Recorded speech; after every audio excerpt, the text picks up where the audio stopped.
अस्सलाम वालेकुम, welcome and welcome back to my YouTube channel. कैसे हैं आप सब? उम्मीद है कि सब खैरियत से ठीक ठाक होंगे। मैं भी अल्हम्दुलिल्लाह बिल्कुल ठीक ठाक हूँ। हाँ, मैं पी रही थी अपना बनाया हुआ कैरी का शरबत, जो मैंने आप लोगों के साथ शेयर किया था पिछली वीडियो। तो सोचा कि आज पी लेते हैं। गर्मी इतनी ज्यादा थी और मेरी तबीयत काफी दिनों से खराब थी, जिसकी वजह से मैंने कल व्लॉग भी नहीं डाला था। आज अल्हम्दुलिल्लाह बेहतर हुई तो मैंने कहा चलो व्लॉग भी डाल देते हैं और सोचा इसका रिव्यू भी शेयर कर लेती हूँ। तो ये बहुत मजे का बना था। और यहाँ पे आप ये फ्लावर्स मेरे हाथ में देख रहे होंगे तो आप सोच रहे कि मेरी बर्थडे शर्ट है, तो ऐसा कुछ नहीं है। ये मेरी भतीजी ने अपनी फ्रेंड के लिए बुके ऑर्डर किया था और ये केक, क्योंकि उसकी बर्थडे थी और वो उसकी फ्रेंड मिलके सरप्राइज देना चाहते थे। तो मतलब होता है दोस्तों में एक दूसरे को सरप्राइज देते हैं, तो बस इन लोगों को सरप्राइज देना था अपनी दोस्त को। तो मुझे याद आ गई थी मेरी अपनी दोस्त है कि हम भी एक दूसरे को ऐसे सरप्राइज करते थे और हमारी ऐसी किस्मत का कि हमें कोई फ्लावर बुकेट गिफ्ट करे। तो ये सब चीजें तो हमारे लिए है ही नहीं। खैर एनीवेज, यहाँ मेरी भतीजी चली गई थी अपनी फ्रेंड के घर और ये लोग यहाँ पे रेडी हो रहे थे और ये मेरे यूसुफ के बाल कट लिए थे, मतलब हमारे नौ के। तो नौ के सारे बाल कटवा दिए थे। गर्मी आप लोगों को पता है कितनी है, तो भाई ने गुस्सा किया। भाई ने बोला बस बहुत फैशन हो गया, अब इसके बाल कटेंगे ताकि इससे गर्मी ना लगे। और यहाँ ये बेचारा इतना कोई शर्मा रहा था जैसे पता नहीं इससे क्या छीन लिया हो। और यहाँ मुझे मेरा यूसुफ बिल्कुल सालार जैसा लग रहा था। मतलब सालार को मैंने देखा नहीं है, नॉवेल में जितना पढ़ा है तो उस हिसाब से मुझे यूसुफ बिल्कुल सालार जैसा ही लग रहा था मेरी इमेजिनेशन में।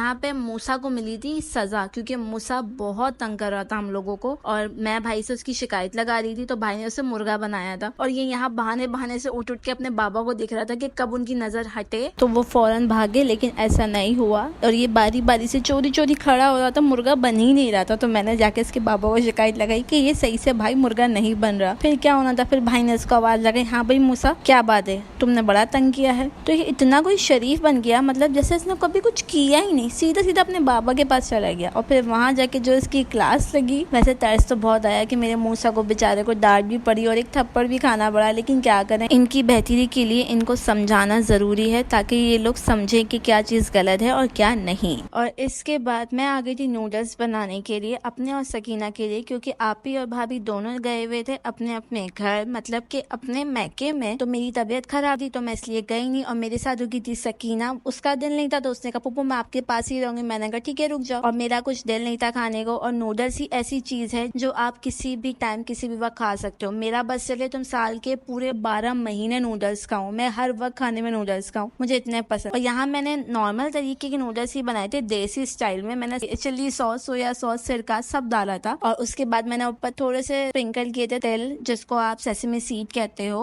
उसके बगैर मुझे बिल्कुल अच्छे नहीं लगते नूडल्स। ये मेरा अपना वर्जन है, देसी वर्जन है नूडल्स बनाने का, तो आप भी ट्राई करिएगा, बहुत मजे के लगते हैं। और यहाँ पे मैंने और सकीना ने अपने अपने नूडल्स फिनिश किए। मेरी आवाज के लिए माजरत, क्योंकि मेरा गला अभी भी मेरे साथ होते हुए भी मेरे साथ नहीं है, लेकिन उसके बावजूद मैंने अपने नूडल्स इतने स्पाइसी और इतने कोई खट्टे बनाए थे कि मेरे गले का अब अल्लाह ही मालिक है, आपको जो होगा वो देखा जाएगा। क्योंकि जब आपको फ्लू और फीवर होता है ना तो आपके मुंह का टेस्ट बिल्कुल ही बदल जाता है, तो उसको चेंज करने के लिए कुछ तो आपको खाना ही पड़ता है। तो मैंने सोचा नूडल्स खा लेती हूँ ताकि मुंह का टेस्ट तो बदले। और यहाँ पे मेरी आवाज जाने वाली थी और मैंने दवाई नहीं ली थी, तो मैं यहाँ वही दवाई ले रही थी। इससे पहले मैंने बेटनासोल लिया था, उसके मैंने गरारे किए थे ताकि मुझे गले में जो कांटे जैसे चुभ रहे थे वो बंद हो जाए। और उसके बाद मैंने दूसरी टैबलेट ली थी, इसका मुझे नाम नहीं याद और मैं कोशिश कर रही थी बट मुझे याद नहीं आया, और ये दवाई भी खत्म हो गई है। तो ये मेरी आपीजा के लिए आई थी दवाई, क्योंकि भाभी बहुत गुस्सा कर रही थी। तो फिर जाके ये लोग मेडिकल से मेरे लिए टैबलेट ले आए थे। हमारे घर पे कोई भी नहीं है, सब गए हुए हैं बाहर। भाभी लोग अपने अपने घर गए हैं क्योंकि आज सैटरडे था, तो बच्चों को नानी के घर जाना था। और घर पे मैं हूँ क्योंकि मेरी तबीयत खराब है और मेरे साथ है सकीना। हाय सकीना, मजा आ रहा है? हम अकेले हैं घर पे।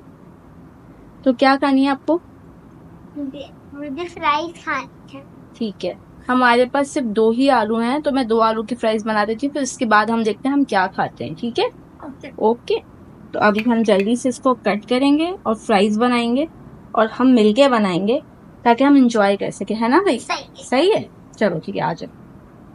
यहाँ मैं सकीना अकेले थे, तो हम अपनी बोरियत को भगाने के लिए अपने आप को तसल्लियाँ दे रहे थे। तो मैं यहाँ आलू काटी थी और सकीना ने मेरे वीडियो शूट की थी कि लाओ पप्पो मैं आपका व्लॉग बनाती हूँ और आप कटिंग करो। तो हम लोगों ने जल्दी जल्दी मिलके सारा काम कर लिया था और इसी बीच में भाई भी आ गए थे जल्दी घर, क्योंकि आज सैटरडे था तो भाई आज जल्दी आ गए थे। मैंने कल का और परसों का दोनों व्लॉग डाला है, तो आप लोग प्लीज इसको देखिएगा, सब्सक्राइब करिएगा, कॉमेंट भी जरूर करिएगा और प्लीज मेरी दुआ कीजिएगा कि मेरा गला अच्छी तरीके से और ठीक हो जाए। वैसे तो बेहतर है पर और दुआ कीजिएगा।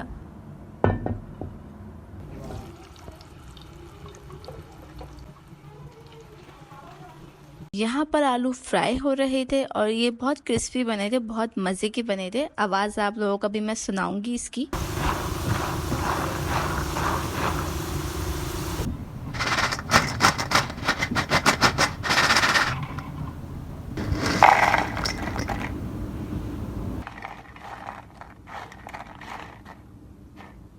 फ्राइज रेडी है सकीना। वाह कितनी अच्छी फ्राइज है। ऐसी खाओगी और कुछ डालना इस पे सॉस वगैरह? इसमें सॉस डाल।